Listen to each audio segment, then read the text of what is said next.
দিনটা ছিল শনিবার আর একটু বেরিয়েছিলাম, কিছু কেনাকাটি করার ছিল কারণ ধনতেরাস আছে বুঝতেই পারছো। তো যাই হোক, কেনাকাটি করার পর আমরা এই অ্যাক্সিস মলের স্পেন্সারে ঢুকেছিলাম।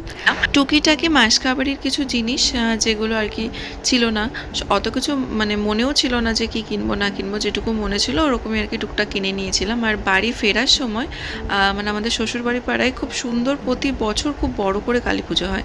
তো তাই ভাবলাম যে আজকে ফাঁকার মধ্যে একটু প্যান্ডেলটার ভেতরটা ঢুকে দেখে আসি যে কেমন হয়েছে। আর এত বছর ওর সাথে আমার রিলেশান, কিন্তু কখনো ওর পাড়ায় এই কালী ঠাকুর আমি কখনো দেখতে আসিনি, এটা আমার প্রথমই বলতে পারো এই প্যান্ডেলটা দেখছি।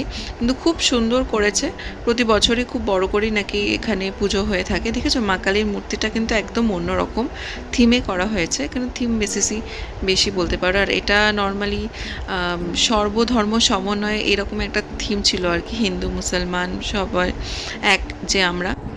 কালী পুজোয় দুর্গা পুজোর মতো অত ঠাকুর দেখা হয় না, তবে অবশ্যই আমি কিছু কিছু ঠাকুর তো দেখতে বেরোই। তো যেগুলো দেখবো সেগুলো তো অবশ্যই তোমাদের সাথে শেয়ার করবো। আর যদি এই ভিডিওটা ভালো লেগে থাকে অবশ্যই আমার চ্যানেলটাকে সাবস্ক্রাইব করো, লাইক করো অ্যান্ড শেয়ার করো। দেখা হবে নেক্সট ব্লগে।